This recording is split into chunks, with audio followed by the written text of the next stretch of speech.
my dream is now to cover every Wu-Tang song as Dude, I want to see you do that, man. I'm the Osiris of this shit. Wu-Tang is here forever, motherfucker. yeah. Boys in the borough, boys, always in the motherfucking borough. No, we keep it thorough. See me on the streets, don't be asking for a borough.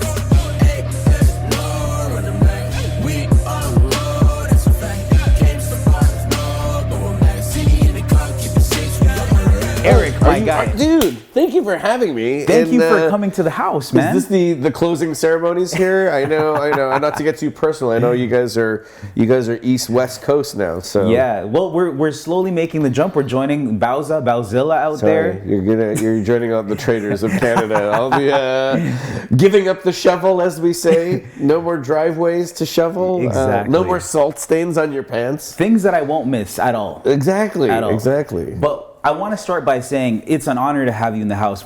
And the great thing is that I've had a lot of guests come through and I have great relationships with people. But you and I, we have a friendship. Like, I love hanging out with you. You're my guy. You've been there from the start, and I could say that I owe you. No. You are like the embodiment of street cred. By the way, like, there's no other person that I know that like instantly. If this were like an 80s high school movie, like, and I'm like, oh, I was so unsure of myself, that you meet Alex and you're like, oh man, I'm cool, I guess, You're like the guy that shows up and everyone's like, yeah, I always knew Eric was cool. Well, that means a lot coming from the voice behind so many iconic characters. Daffy needs all the help he can get, He's the most insecure character, and I can relate to him, I was just thinking about the city of Toronto and like talking about beginnings, and I used to do film set security here. I was a security guard. I was like, if I'm going to save you, who's going to save me? My jacket should have said insecurity. But it's interesting that the origins were always affiliated to entertainment and absolutely. There was no escaping being part of the industry, and as you know, you gotta find any and every opportunity, no matter where it is, up and down that if we're gonna the rank system or whatever, entry level for sure, and definitely something that I was ready to move on from.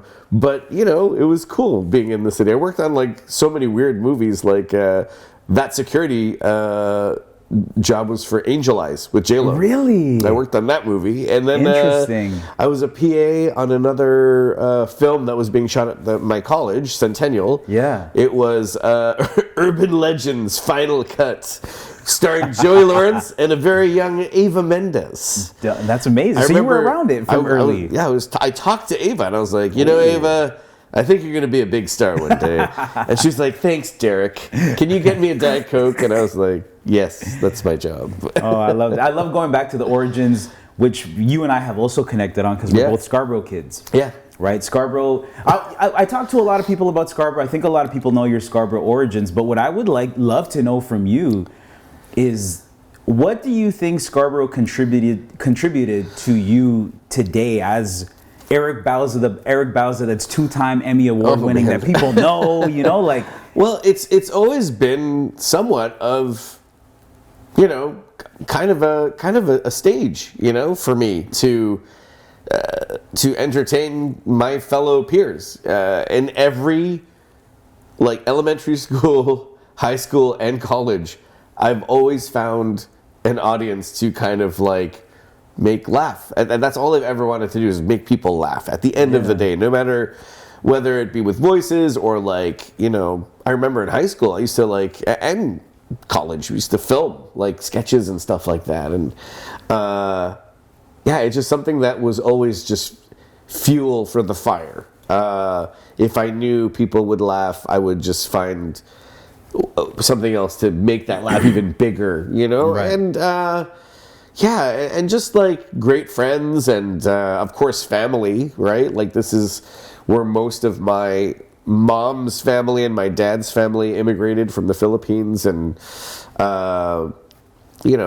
things that you might have to give up when you move away, Right. you know, to the big show. If you're going to New York or if you're going to LA for work in the entertainment industry, that's the sacrifice you got to make sometimes. Is like, and I see it all the time too. Like even with someone like Russell Peters, you know what I mean? Like who Brampton boy, right? Yeah. And who is someone that I like would never in a million years think growing up watching as a kid here, you know, become buddies with him and like.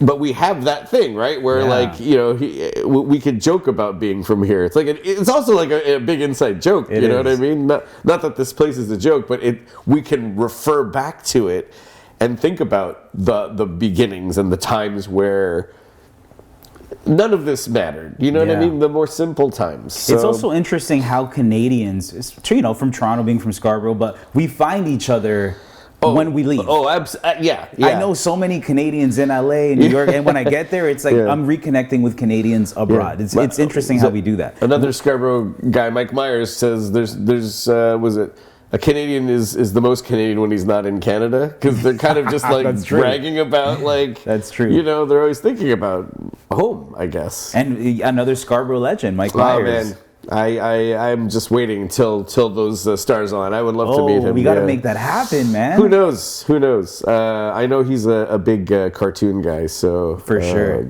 You know. Going back to Scarborough, what I find interesting is I've talked to a lot of successful people from Scarborough, people who have like, you know, escalated in their career from Scarborough. And the one thing that they say is, and this is also for Toronto, but there's always a reference to how multicultural we are. yeah, Right. yeah. And so somebody like Sam Ibrahim, I had him on the show. He's, you know, the first $1 billion company to come out of Scarborough. He's the Big. owner of the Scarborough Shooting Stars. He does a whole Yeah. bunch of cool stuff in the community. But he attributes his business savvy to growing up in Scarborough and learning to speak to people from different languages. And, Oh, yeah. you know, I feel like that is a part of our journey. High school was, you know, Cardinal Newman right on top of the Scarborough Bluffs, and we had Multicultural Day. That was the big event of the year, and I mean, we would push all the cafeteria tables like from the center to the edges, and set up like these like literally like the food pavilion at CNE. You know, foods of the world. It was kind of like everyone brought dishes from their native heritage, and there would be dancing, and there'd be singing, and there would be just a celebration of like individualism. And you know, it's funny, even in high school too, you would see the groups that would find themselves, you know, the Filipinos hung out with the Filipinos, the Italian kids were by the Brimley doors, you know, Right. smoking cigarettes with the Adidas pants, the Kappa pants, you know, like I found myself in all of the groups. For whatever reason, I was able to, you know, rock the Adidas pants, but listen to the Polska music, you know? Like, I was, like, down with everyone. And I think it was just because of being the class clown, but the school clown, if anything. Not even just the class clown. It was everyone. So, if anything, that's how I escaped getting beat up by bullies, was having a good sense of humor. That's Bugs Bunny, in a sense. That is Bugs Bunny. That is Bugs Bunny. That is Bugs Bunny, man. Shout out Cardinal Newman. That was your high school, Oh my right? gosh, yes. My brother went to Newman. He's 6 years older than me. My brother Alan Bauza, and I could have gone to Vanier. Vanier was right, literally across the street from. That was my high school. It was. That was my You're high school. a Vanier I'm guy? a I Vanier didn't know guy. you went to Vanier. I'm a Vanier. What, did you go to What? Goretti Elementary School? I went to Goretti from junior kindergarten to the. I'm gonna say grade 3 because I'm in Canada now, not 3rd grade. American traitor. You know, these Canadians, they come over here, they take all the voice work, you know, Tara Strong, Maurice LaMarche, all these Torontonians. They're very polite people, but I assume they're selfish because they come here and they take all the jobs. The impersonations are crazy, You know, dude. that's gonna either get me ostracized or you know, championed. Just in the off next camera, 4 we were years. talking about this accent has this voice has a name. It's called Soft Donald. Oh, it was named by Ben Schwartz of Sonic the Hedgehog fame and Parks and Rec fame. We used to work together on Ninja Turtles, And this was like, I guess, before COVID. We were in the booth together. It's something that is pretty rare these days, even post-COVID. But I would be in a room with Kat Graham, Ben Schwartz, Josh Brenner, Omar Benson Miller. Oh my gosh. All of these great actors. And Ben, of course, is the ultimate improv artist and comedian. And this is what he would always make me do. He would always make me, as soon as he sat in his chair, he's like, all right, man, give me some impression. He would just make me do 50 voices in like a minute. And he would always record me and he would always post it. And I'm like, wow, like what a nice guy. But he would always go, all right, Bauza, give me that soft Donald. He would call it soft Donald. And it's not the Donald that everyone does now, the gravelly Donald. Well, it's the small Donald, tiny Donald. I don't know. He's this guy, Tiny Donald. Like Tiny Donald. We'll call it Hold Me Closer, Tiny Donald. Dude, I was gonna get to this later, but I'm gonna get to it now since we're on the topic. Yeah. I've seen some of your impressions, and they're really good, dude. Like the Paul Giamatti. Oh yeah, Paul Giamatti. The key, and this is perfect because I think he'd probably love sitting on your couch here, Alex. But I would watch a lot of his interviews. Right. And he's very serious, and he always looks like he's trying to bite his own neck, like he's trying to eat his shoulders, and he's always on the verge of crying. Turbo, you gotta wear your helmet, safety first. Howard Stern ruined the sanctity of my home. You got to do this one for me. This is my favorite. One of my favorite TV characters ever is Tony Soprano. And I've heard you do it, Tony. Oh, well, the key to Tony Soprano is you got to pretend like you're holding invisible grapefruits, okay? Like you're trying to turn two big doorknobs all the time. I don't fucking know what I'm talking about, okay? Look at that the CN Tower. It looks like a giant needle you're going to jab in your fucking arm, Yeah, I mean, I don't know. I mean, he's one of the greats, man. I've also heard you do a Chris Rock. Oh my gosh. So the biggest thing about that was Chris Rock was on stage at the Oscars talking about voiceover. Right. Because he, after all, was in Madagascar. Right. I love this story. And his whole spiel, and it caused like I mean, when you're a big celebrity like Chris Rock versus the 9-to-5 working class voiceover artist, the battle will, he'll always win. It's Chris Rock. But he was making fun about the voiceover industry, how easy it is for him. And I can explain it in a way that actually the voice of SpongeBob explains it brilliantly, Tom Kenny. And he's another celebrity on his own rights. Yeah. Because he worked with Jack Black, Sarah Silverman, Steve Odenkirk, David Cross on Mr. Show. It's actually where he met his wife, Jill. Nice. But he says, we do character voices, and people like Chris Rock, Eddie Murphy, Seth Rogen, they have voices with character. Like, Chris Rock has spent an entire lifetime on stage, like, perfecting his voice. And I'm not talking about this voice, right? I'm talking about his sense of thought, like how he thinks and how like we will pay hundreds and thousands of dollars to go watch him. That's great. That's right. Say his jokes and his thoughts. But here he is on the Oscars going, voiceover is the easiest job in the world. They give me $1 million. And I'm like, you get $1 million. I don't get $1 million. He goes, they put you in the booth and they say, you say, what do you want me to say? Oh, I got to go to the store. I'm going to go to the store. And they give me $1 million. And every voiceover artist like me, they're on Twitter the next day going, whatever, dude, like, screw you. But look, that is the good fortune and life that he's been able to carve for himself. He came from nothing too. It's not like he was just Chris Rock. He built, that career Seth Rogen, fellow Canadian, who has a particular way of speaking.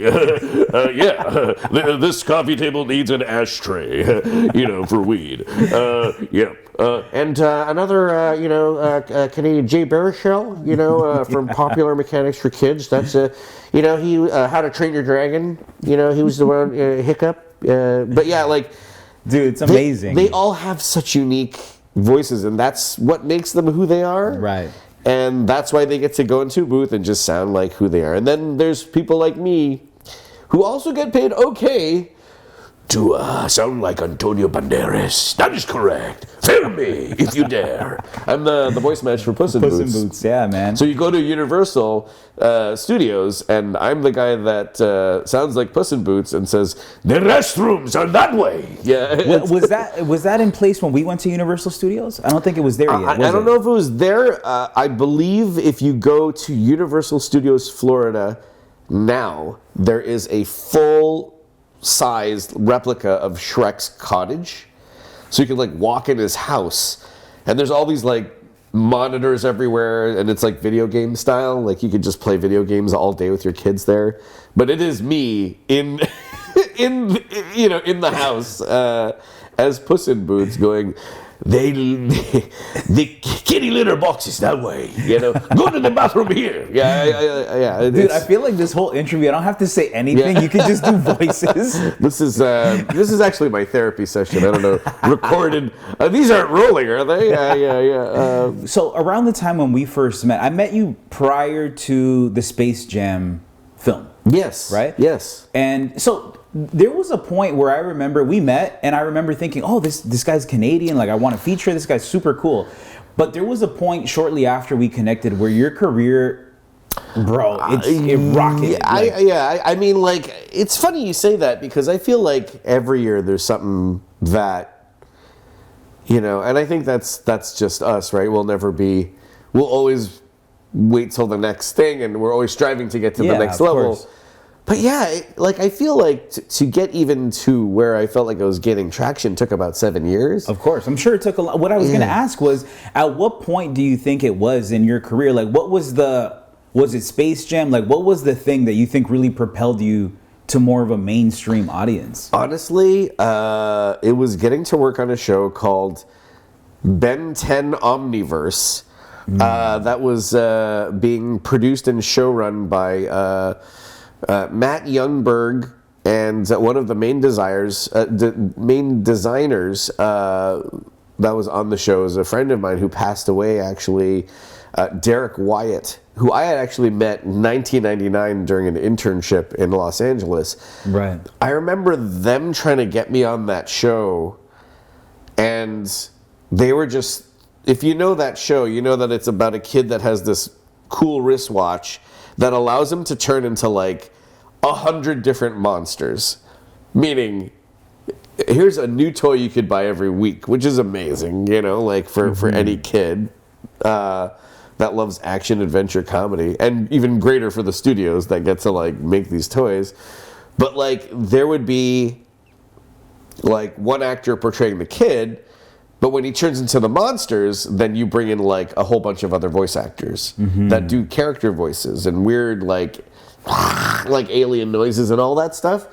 So I was one of the people that they had cast, and I remember like being in the room with people who I grew up watching, like Jeff Glenn Bennett. He's the voice of Johnny Bravo from Cartoon Network, Rob Paulson, the voice of Yakko Warner and Pinky from Pinky and the Brain. Tara Strong, of course, Bubbles from Powerpuff Girls. John DiMaggio from Adventure Time and Futurama. Greg Sipes. I would sit there and be like, I am literally getting paid to go to school right now. Because before that point, I would book okay. Like, even getting a callback for me at that point was huge. Right. And then booking something was even crazier, to know that I would come back every week and be able to work. And it went on for a couple of years. And I just remember that was probably that moment, that time, that stretch of time was when I felt like confident and like delivered good stuff that other people in the room were like, oh, okay, so he's not gonna go home to Toronto next week. He's Right. gonna stay. And I remember the voice director who told me that was she's retired now, but Andrea Romano. She was the one that actually I worked with on The Adventures of Puss in Boots for Netflix. That was my first Nice. Emmy nomination. But Andrea Romano was the voiceover director on Batman the Animated Series, Tiny Toons, Classics. Freakazoid, Animaniacs, all the Warner Brothers hits. And I remember her saying, yeah, I remember when you started, and you're definitely green, you know, like everybody, you know. But then she's like, something happened within like a year or two. That's where What I year did are we talking here?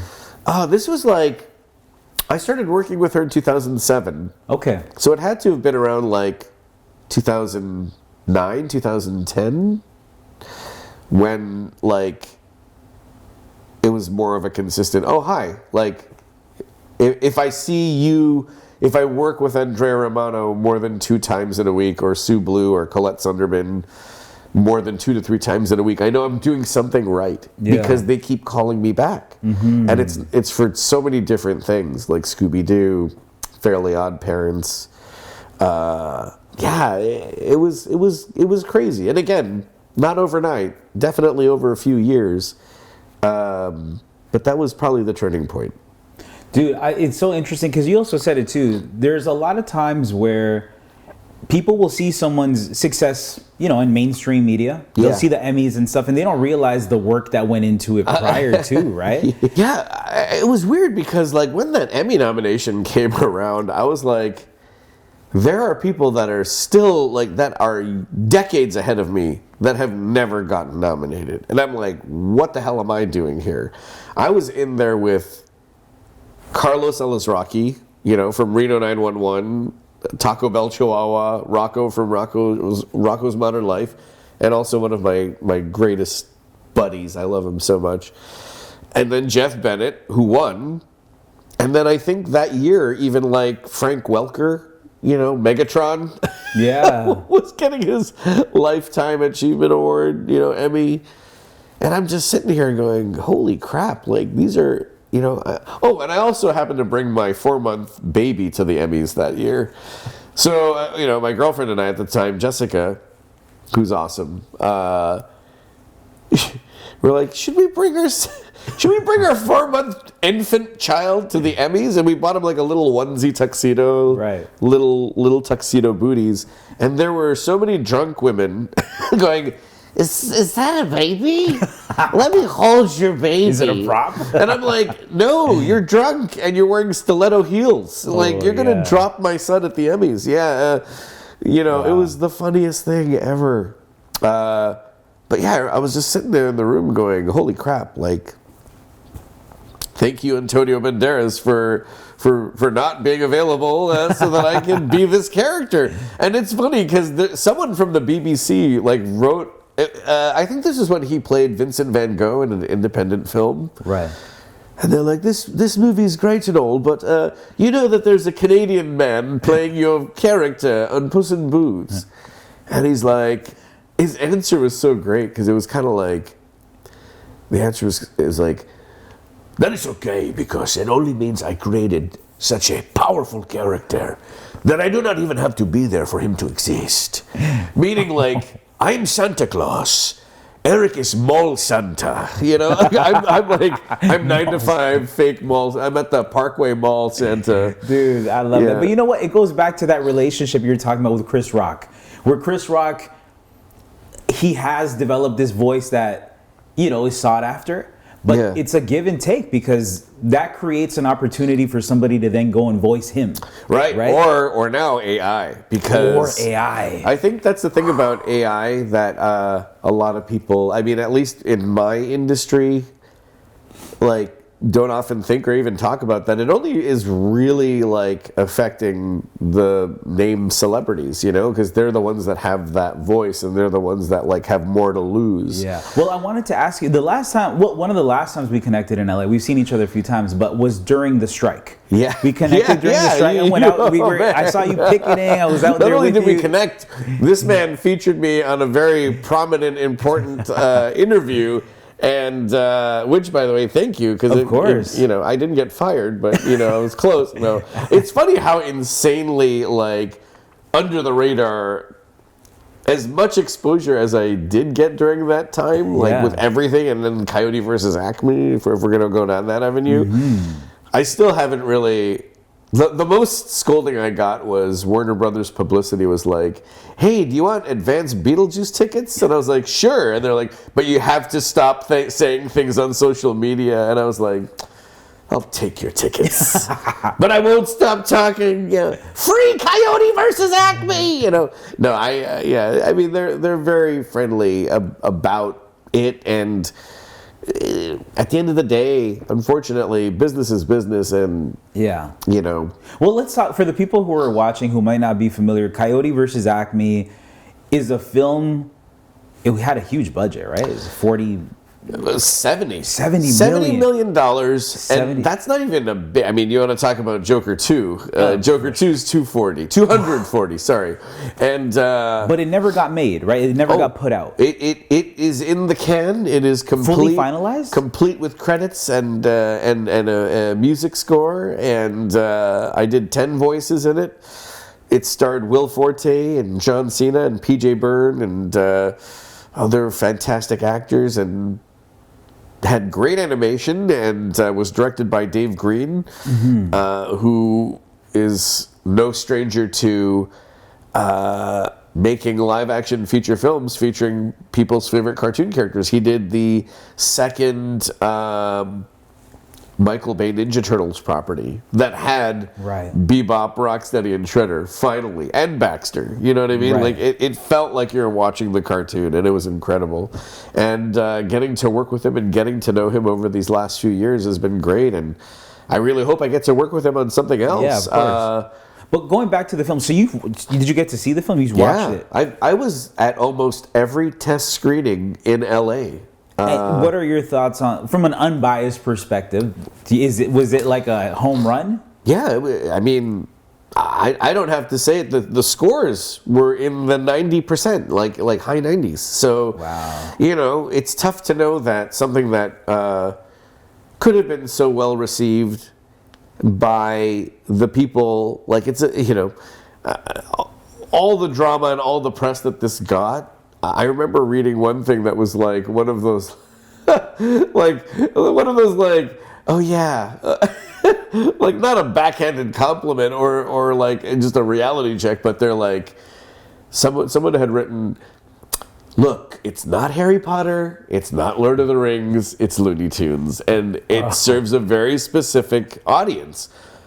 But it's a great audience, and like people who love Looney Tunes usually love the movies or shows or series or whatever comes out with Looney Tunes. It strikes a chord with people that like it's evergreen. You know what I mean? Course, like it can't it's fail. Classic. It's classic. Yeah, like I mean, Space Jam: A New Legacy was a tough situation only because it came out for 1 week in theaters. The 1 week where everyone was allowed to go outside during the pandemic in LA, and then the following week they're like, okay, shut it down again. And then they just ended up, you know, giving it out, you know, not for free, but like with a subscription to, you know, the streaming service. Yeah. But it didn't have the chance that I wish that it had in theater. Like if it came out now, it would probably destroy. You know? There was a lot of anticipation around it. I just think you're right. It hit at a time where the world was in a strange place. Gosh. Right? Like we were lucky enough, we weren't even sure if we were going to have a red carpet premiere. I remember, It was kind of like, and it happened like, it would happen in a big way. Whoever pulled that event off was amazing. Yeah. Because it was literally like up to the wire, like down to the wire. And I had such a great experience on that film too. I mean, like, you're talking to a kid from Scarborough that would walk down the steps at Kennedy Station in 1997, and I would see all the ads, past the train tracks, all the ads from like the whole subway platform. It was the black and red movie posters for the 1997 Space Jam with Jordan, and it was just the silhouettes of the characters, and it was badass. I remember that, dude. I have those. I bought 2 of those posters from like eBay, like someone saved them. Yeah. And I had Billy West, who was Bugs Bunny, who notoriously can only say the only Bugs Bunny to ever rap a song written by. Was it Chris Carter or what's Jay-Z's real name? Sean Carter. Yes, it was like I was like Sean Carter, and then I was like, that's Jay-Z. He didn't want to put his his handle, like his real like persona, but it's so great because like if you listen to that song, it's called. And everyone had that Space Jam soundtrack. Yeah. But it was called "Buggin'" with Bugs Bunny. I love that. And it was oh gosh, it was Daffy going, Clap your hands to the beat. Everybody just clap your hands to the beat. All right, Fuzzface, let's see what you're made of. Who does Bugs Bunny money? I'll give you some time to get more carrots every time I rhyme. Can a mouse write this? Does he have long furry ears like this? No, he makes hits like this. It's like Jordan at the plate. You're likely to miss. yeah, like I mean, Dude, amazing. Dude, you gotta listen to that song. And Billy West, if you know, Fry from Futurama, Stimpy from Ren and Stimpy and Ren. I listened to that track more than any of the other songs on that Grammy Award-winning soundtrack. Right. Because I was like, whoever is rapping as Bugs is like really, my dream is now to cover every Wu-Tang song as Dude, I want to see you do that, man. I'm the Osiris of this shit. Wu-Tang is here forever, motherfucker. Yeah. I want to do that. Yeah. Lyrically perform armed robbery. Yeah. Dude, let's please make that happen. I'm gonna make it happen, guys. It's a promise now. Now it's out there. I'm gonna drop we're gonna call it Wu-Tang Clan, Looney Tunes. Wu-Tang covers, yeah. You gotta do. So you're gonna do all. You're gonna do Marvin the Martian. Oh yeah. Come on, Golden Arms. Yeah. We gotta get him in there. Who would be a good, Method Man? Foghorn Leghorn. I don't know. Please, dude. That would be amazing. You got to make that happen. Oh man. Okay. Well. In any way that I can support this project, I will 100% be there. Just be there. I will 100% be there. Let's go back to Space Jam for a sec, because I know at the time we were talking and you told me that you got to work in the booth with LeBron. Yes, right? Actually, this was like right before the lockdown. I had a good 3 to 4 actual sessions where it was just him and myself. And he had to, because if you watch that film, I think to save on time for him, he was animated in some parts of the movie. For sure, yeah. Busy guy, won a championship during the pandemic in the NBA bubble, right? Right, yeah. And what was that process like though? Like working with him? It was crazy. I remember the day that they told me, "Oh yeah, you're going in the booth with LeBron James, by the way." And I'm like, "Oh my god, I hope he doesn't smell the Toronto on me, like the Tirana. I should say it the right way." He swept us 2 times in a row, by the way, as a Cleveland Cav. And I think I squeezed his hand too hard. I was like, "Hi, nice to meet you.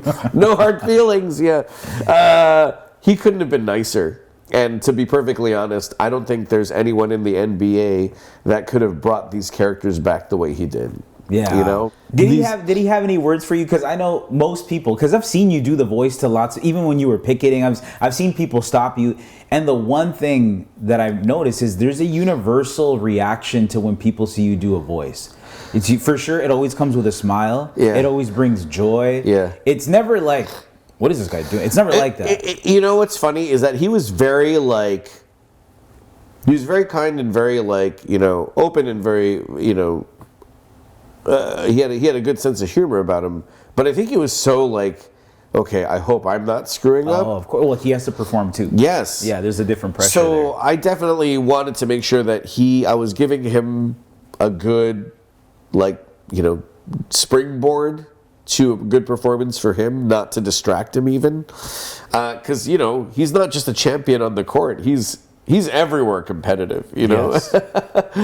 I tried to be the best Scottie Pippen for him, but, toss it up, give him the layup. But it was his entourage they were more freaked out by, the fact that, because they're I would do the voice and they'd be like, "Yo, dude," and he was like, "Oh, I know." There was one time that was hilarious because I was here in Toronto, and at the Scarborough Town Center getting some zip up hoodies, as that's where I would get most of mine, and Trade secrets right there. dude, right there, man. I would go to get a nice cardigan at Tip Top Tailor's. I'm not an old white guy, but I play one on TV. But I was at the Nike store. I got a zip up hoodie. Didn't even realize or think that it had the LeBron logo. It was a LeBron hoodie, and I put it on subconsciously that day. Had a session with him. And before I leave, he's like, "Hey, Bauza." I'm like, "Oh, God, how? Yeah." I thought I was in trouble. He's like, "Don't think I didn't see that hoodie that you got on there." He knew his own brand. I was like, "Oh, this thing? Oh, you don't know the guy that made this? Is that your signature?" Yeah, it was pretty wild. Nice, man. And then the last LeBron story I'll tell is just at the tail end of the pandemic, but still people were still they were finally letting people back on the lot. Right. And they had to shoot one pickup shot at the end of the movie with LeBron, wishing his son off at the video game college or whatever. And I didn't play Bugs in the movie, but a colleague of mine, Jeff, did. And he was unavailable to be there that day. And they thought it would be fun for me. It was on my birthday, actually, coming up too, December 7th. They're like, "Would you like to be on set and talk to LeBron as Bugs, via walkie-talkie? We'll have you stationed around the corner, but he'll have someone to perform with." I was like, "Absolutely, I did it before."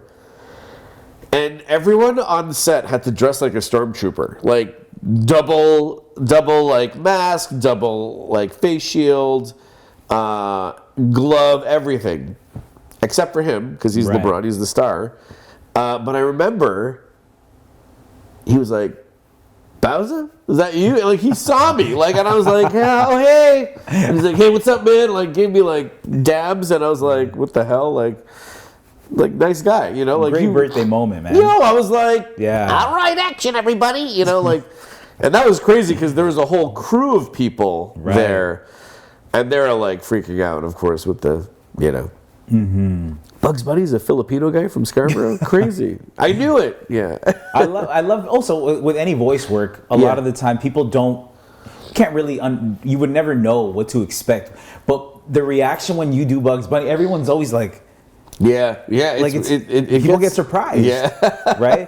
Also, I think because if you know any of the lineage of Bugs Bunny, it's a lot of white guys. You're the only... Literally old white guys. Is it 6 before you? 5. I think I'm number 6. You're number 6. But you're the first non-white person to voice Bugs, right? It's kind of a crazy thing. And I mean, the funny part about voiceover is that, at least in my experience, and as I was growing up, and which I kind of can appreciate now, it was never about what you look like behind the microphone, because no one would ever see you. It was just, can you do the job? Can you act the part? Yeah. And now, of course, we have certain cartoons that actually have cultural representation in it, even if they're not putting on an accent or a native, what they would sound like from the motherland. It could just be a group of kids at a high school, and they all sound North American, but they're still being acted by people of the descent of that character, even if it's a fictional character, which I think is great. It keeps it authentic, and there is a certain way that everyone talks, different from one another, that only that individual person can achieve. I just hope I don't get canceled for not being a real rabbit. Yeah. Dude, I saw the entire series with CBC. Stay tuned. Oh yeah. And part of what you're talking about now, you address in some of the episodes. I think it was episode 5. Racism and stuff. Dude, the race. I think it was called Saturday Morning Race or Saturday Morning Cartoons with Racism or I'll something. tell you, Fathom Film Group, they're fantastic. I think majority of the company, these like super well-versed, well-written, amazing producers. These women here in Toronto. Yeah. First, you're gonna give them their flowers, which they deserve. But dude, seeing you as a host. Well, they found me and they're like, they gave me a chance of a lifetime. And actually, No, dude, I can't envision that series being done by any. It had to be you. You're a great host, it was man. well, thank you, man. And I hopefully, if we ever get a second chance, or I have something else in the works right now that's live action. I would love to have you on as a guest. It would be so great. Absolutely. But yeah, I really do have to give Fathom Film Group their shout outs because we managed to again clobber that out. They came to LA. We filmed stuff here. Again. And getting on a plane, getting cotton swabbed and all that stuff, that was so much trouble. Oh, was that during the pandemic as well? Being on set, inviting people to your house during the pandemic when you have like a small child, it's like, oh God, how do you navigate? But we ended for production, that was the worst time to shoot anything. We know because we did stuff together around that time, but it was tough. It was tricky, but you know what? We managed to do it. And it turned out, dude, the series looks beautiful. Yeah. It's really informative. I also like that you're taking something that could seem trivial like cartoons, but you're doing such a deep dive. I walked away from that whole series with a different perspective on cartoons. Yeah. It was amazing. You guys did a great job. Whether it was at the surface staring you in the face, or whether it was buried beneath like layers of an onion, like hopefully no one catches this, you know, and cultural representation and attention aside, there's still like things that I would have covered, like sexism, like animation's like definitely a boys' club, even back then, and like Disney, like the women were only assigned coloring. It's like as if they were painting their nails. They would only be mainly. Maybe there was like a nice grace to having a feminine touch coloring animation cells that like these disgusting man hands couldn't do. But like, it's interesting to see like where that is now, because we have amazing female directors. Of course. Well, that episode, the whole series was great. There's sexuality in there. There's so much gets covered. But episode 5, the one around racism, really. Maybe because I wasn't as versed, I didn't know that there was so much overt and a lot of hidden racism in the cartoons, and not so hidden.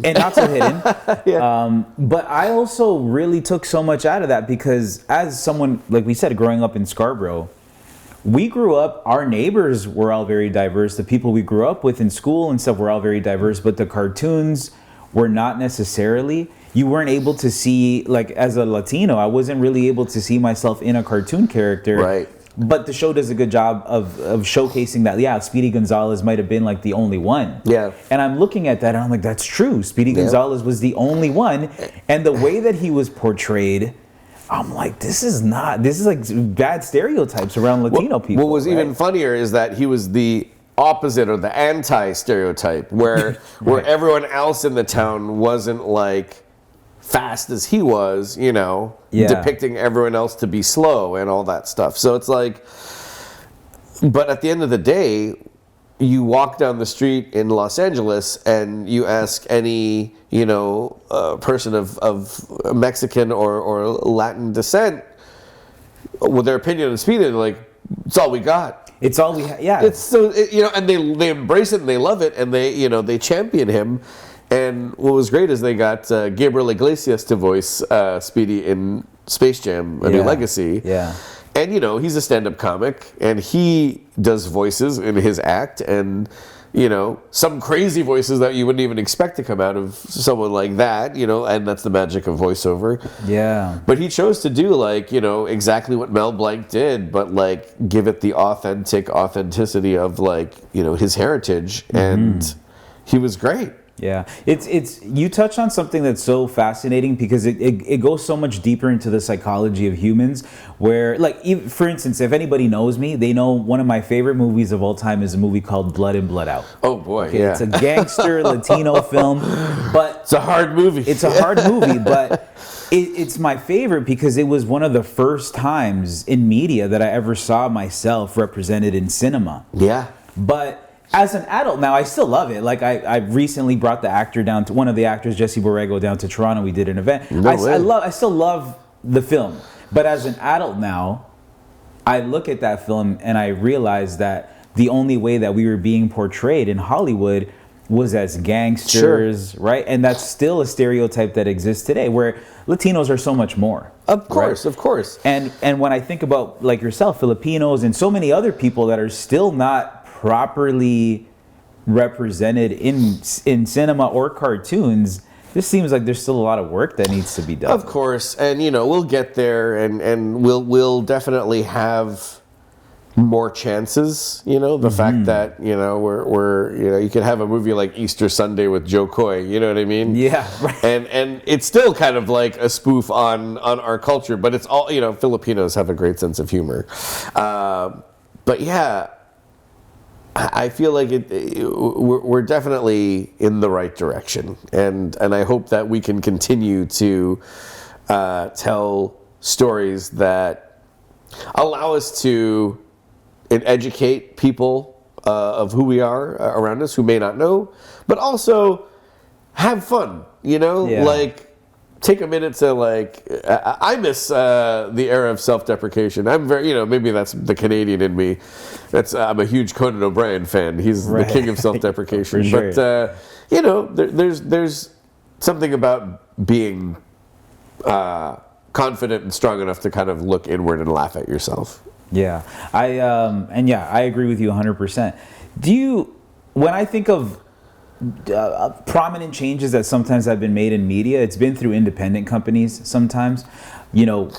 Hollywood and just entertainment in general is sometimes run by the same corporations. Yeah. Right? So that you see the same big companies that are calling the shots, and then there'll be like a breakthrough independent company. Eventually that company gets bought out too or whatever, right? When the independent company becomes the big corporation. Yeah. Like, I mean, look at like something like A24. Oh, exactly. You know what I That's mean? a great example. They have so many remarkable films, and all of their movies, I sit at the end and go, did I have to see that? That thing was so disturbing, you know what I mean? Yeah. And it's great because it's not the happy Hollywood ending. It's cautionary tales. It's like, if Exactly. you're looking at their scary movie stuff. But, I'm so scared for them because I feel like they're getting to that point where it's like, you're getting very big and very successful, that someone's going to come in there, Scoop you up real and soon. they're going to water it all down, and I hope it doesn't happen. But part of the reason I bring that up is because Canada is a great example because we're a smaller market too here in Canada, right? So I work for Complex, and I've worked for Complex for the past 4 or 5 years, and then Complex in Canada has kind of been on hiatus because of new ownership. Okay. So that's part of the reason why I'm going to LA. I'm looking for new stuff. But Sure. That being said, I'm looking at the media landscape in Canada. So Complex is gone. My friend who works at Hype Beast, another big, platform, gone in Canada. Wow. Looking at, ET Canada. Oh my God! I was just with Carlos and Carlos is Sangeeta my yesterday. guy. Yeah, but like all these platforms are dissolving, and then you start to realize we need independent media. We also need people who are not under these big structures where there's a budget cut from up there, and then this whole platform is gone. But you have something that is untampered and unfiltered and like a little bit more genuine, like independent journalism. And that's part of what this is too, right? I'm moving it as I'm getting older. I'm realizing how important it is, not just for me to have a voice, but to create a platform that is not driven by these big companies. Yeah. And the reason I'm bringing this up is because I think in the cartoon world, have you ever thought about creating a platform or your own cartoon, a Filipino character? It's happening right now, actually. Funny you mentioned, because of the way the industry is working right now. Years ago, you would have I talked about Ben 10. You would have a 6 to 11 demographic that was filled with brand new ideas. Right. Brand new original concepts, characters that are now sacred intellectual property that they're going back and beating like a dead horse. You know what I mean? Like, Yeah. I love Ninja Turtles. I've been a part of so many versions of Ninja Turtles, and I hope that I continue to be in the future, or maybe not, I don't know. But it's one of those things that keeps coming back and can come back because it's so beloved. You know, same thing with like, even like Looney Tunes. You know, it's a guilty kind of pleasure to go back to something that is familiar, that is a comfort food, that is a security blanket, and something that's reliable. But again, there's also something very refreshing about discovering something new and inspiring people to do the same. You know, if you're an artist watching the first Beetlejuice for the first time, you know, like, you come up with your own ideas and your own inspiration from that. It's crazy to see how, like, you know, that movie's sequel 36 years later still managed to find a way to make over $400 million. And Wild. But it's like, it's Michael Keaton, it's Tim Burton, you know, you can't lose. Catherine O'Hara, I thought she was the best part of the movie. She was just, had so much energy. But yeah, getting to produce, you know, projects on my own. It is like the Wild West out there.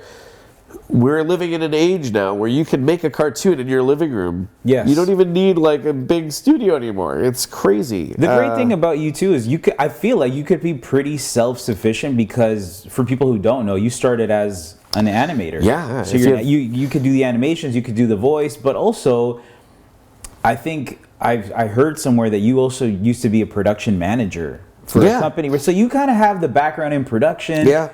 So you have all the skills. It's kind of crazy because now, as you know, as you get older, you kind of like pick and choose your battles, and you know where you belong and what you're good at, what you're not good at, and I feel like I would definitely be part of like the creative process and making episodes.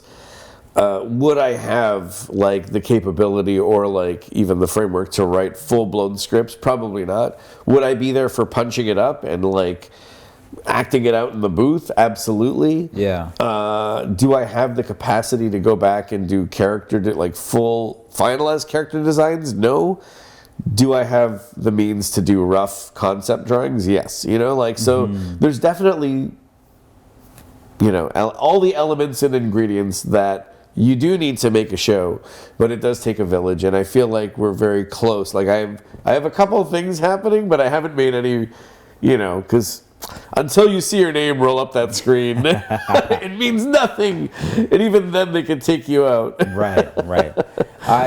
I would love to one day see you create your own character. I know it's coming. I know it's just a matter. Man, that might be the last thing, you know. I think that's all that's left at this point. You've done such a great job.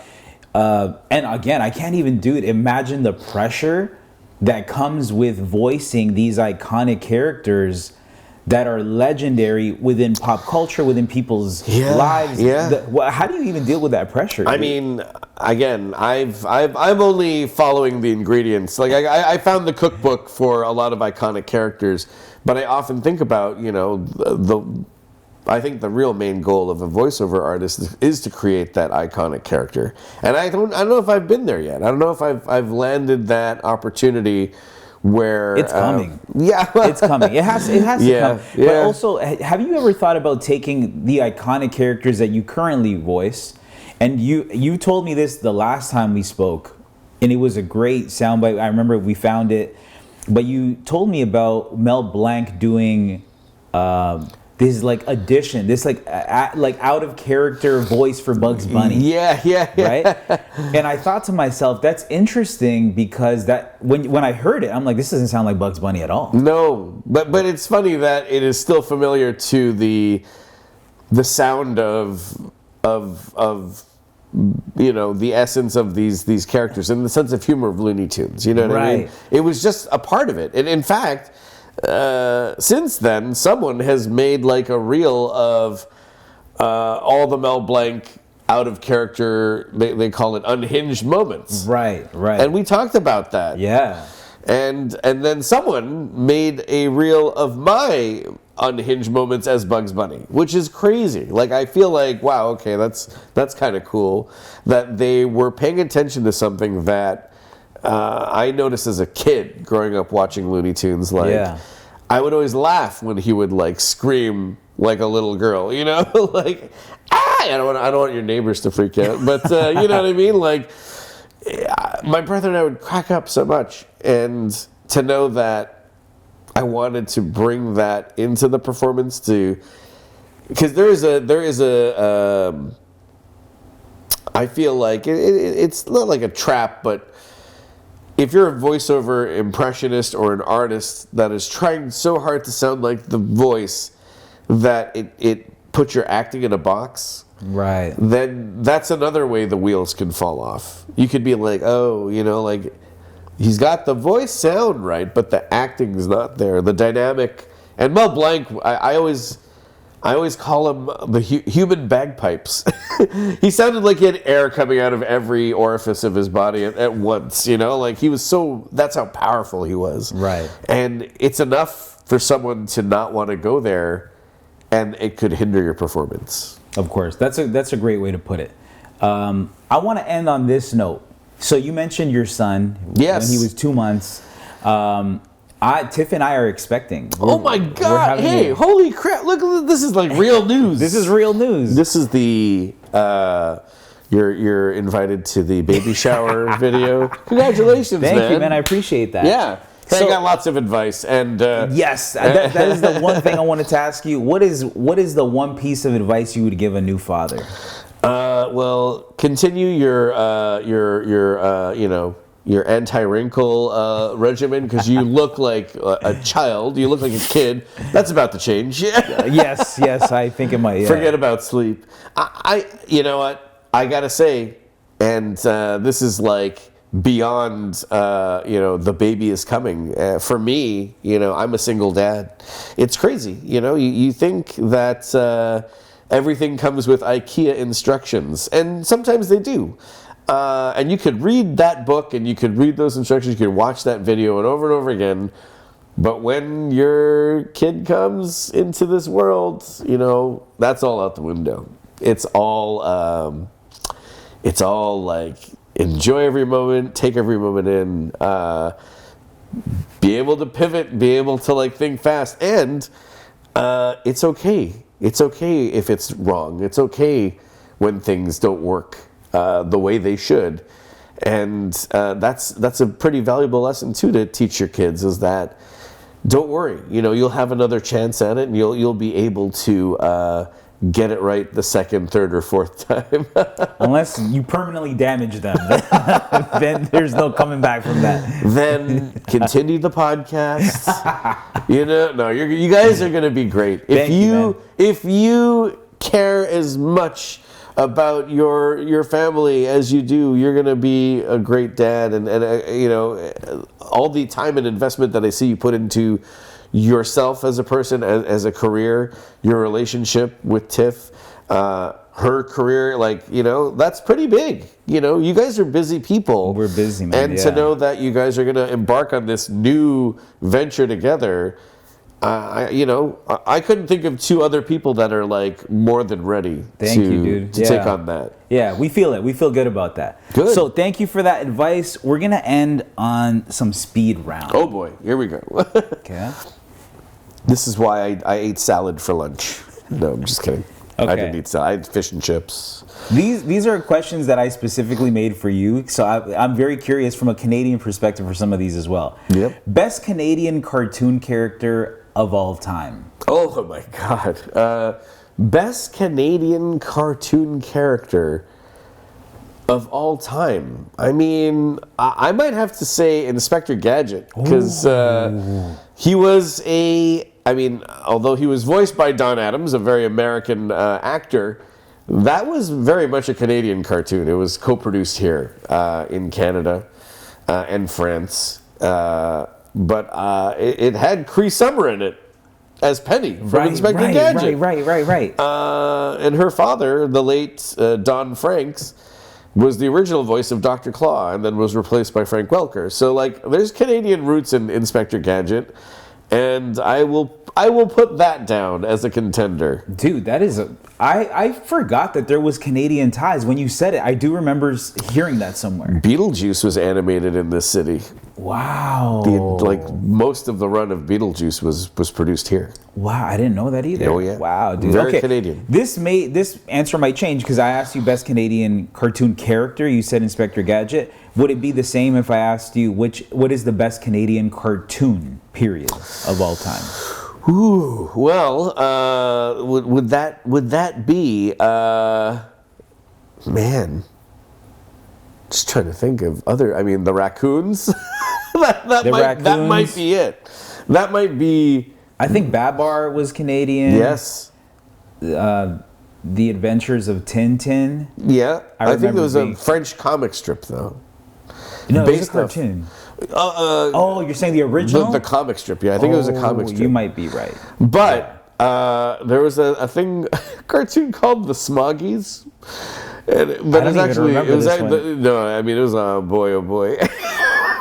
And I'm not kicking dirt on it because I swear to God, you'll be like, what the hell is this? It was an environmental cartoon. Really? I think it was more French, but it was another possible co-production with Canada. I always think it's Canadian. But look up the Smoggies. But the adversaries of the Smoggies, which I don't know why they named the show about the bad guys. It was the Suntots. It was like the Snorks and Smurfs, but like these weird little Afro-like characters that were all about the environment, and they would fight these evil characters named the Smoggies that wanted to ruin the environment. Okay, I'm gonna have to watch this now. Now I have to. Make sure you are heavily sedated or have something in your brownie, if you know what I mean. Mr. Dress Up or Mr. Rogers? Mr. Dress Up. He was always the one that, like, although as much respect I have for Mr. Rogers and the people that grew up watching him, I mean, I watched Mr. Rogers too. There was something so welcoming about Ernie Coombs, Mr. Dress Up, that always opened my mind to be creative and want to make stuff. He would always sit at that easel, and the ASMR, they should do a Mr. Dress Up ASMR video where you hear the squeak of that marker on the paper. It's so reminiscent and immediately brings me back to my childhood. But there would also be segments of Mr. Dress Up where it would be him telling a story, and he clearly illustrated like the backgrounds and all that stuff. But he would have characters cut out, and like there would clearly be a magnet behind the character, and he would use a magnet to pull the character through the story. And I was always mesmerized by that as a kid. You're right. I was like, holy crap, look at those special effects. Like, there was probably some guy smoking a cigarette, pulling like having a Molson, like pulling this like magnet behind this paper. That's the best. I think that since there's so many reboots, that should get rebooted. I mean, my God! Only he could do it. But they should try to reboot that. That would be such a great idea. Yeah, somebody. Come on, Bauza, let's do this. I will move back and be the new Mr. Dress Up. Hey guys, I'm a man that lives in a community center. Come to my house and dress up in weird costumes. Okay, look, Canada's also known for so many great comedic actors. Oh yeah. Who would you say is the best Canadian comedic actor of all time? Whew. I mean, it might be a two-way tie between Mike Myers and Jim Carrey. I mean, that's my tie too. Especially they're both Scarborough boys. I know, and I just watched Ace Ventura last night. Ventura, yes, Satan. Like he was so good. That movie was just like. I remember watching it with my brother at Cedar Brae 8 in Scarborough. And going, what the hell is this thing? Like, what are we watching here? And I feel like it was so ahead of its time. Yeah. If it's a two-way tie, then at least give me for each of those the best film for each. What's Jim Carrey's best film? What's Mike Myers' best film? Well, again, I would say Austin Powers and I would say Austin Powers 2, The Spy Who Shagged Me. Yeah. And then like the first Ace Ventura for Jim Carrey. Oh, but Dumb and Dumber is so good. It is too. great. It is so good. But like Jim Carrey was like just on his own in that, or The Mask too, right? Or The Mask. The Mask was just like also. Even with like technical advancements, the CGI on that was. But what's even crazier is that they said he was so physical in his performance that he did most of the work for the animators. They didn't have to do much, they said. Yeah, like the teeth even for The Mask. They said that was only supposed to be like, they were going to put that in CG later. But he managed a way to put those in and like still be able to perform the lines. Okay, let me ask you this. I know Looney Tunes, all of them have a soft spot in your heart. Marvin the Martian for you was the first. Yeah. You worked your way in up to Bugs. But if you could only voice one for the rest of your life, which one are you choosing? You know what? I might have to go with Daffy. Really? Yeah. Your Daffy's amazing too, yeah. You know what the thing is about him is that he's an asshole. No, you know, I mean He is who we actually are. Everyone wants to be Bugs. Everyone wants to be like Captain America, but most of the time we're just like, you know, we really are just Daffy. At our most human and best. Okay, from a Looney Tunes perspective, this is the last question I have for you. From a Looney Tunes perspective, who is the greatest Toronto Raptor of all time? Oh, without a doubt, it's Vinsanity. Come on, Doc. It's over. It's over. Or as I would have said, it's that's all, folks. He should have said that. Yeah, man. I love that. Yeah. Vince is the go-to? Vince or Damon Stoudemire. Oh, okay, Mighty Dude. Mouse, yeah. Dude, he had that Mighty Mouse tattoo. And I still have somewhere on what downloaded from YouTube is that Mighty Mouse commercial. Do you remember that? I mean, the shoes he had, they could have been dubbed as the Jason Kids, but they were the Stoudemires for me, the flights. Right. That had like the weird alien like bubbles on the outside. I still have them from high school. Wow, dude. But those shoes were great. And yeah, Mighty Mouse or Vinsanity. It's a two-way toss-up. How about you? What are your thoughts on that? I think Vince is undeniable. What he did to just make basketball cool in Canada. Yeah. He really made it cool. Yeah. I think Kyle Lowry put in a lot of time, man. That guy was the heart of basketball in Canada for so long. He also had I think maybe the longest span as a Raptor. Yeah. So I don't know, dude. He's you're not a fan of the Claw? He's like, see you guys. Yeah. I mean, it's funny. He's a fun guy, apparently. Yeah, I had this conversation with Keith Pedro. He was just in. Yeah. Another Filipino homeboy, right? Nice. Yeah. He was just in, and he named his son Kawhi. His son's middle name is Kawhi. Whoa. So I was like, you got to give me your take on why and how Kawhi. And he's like, no, man.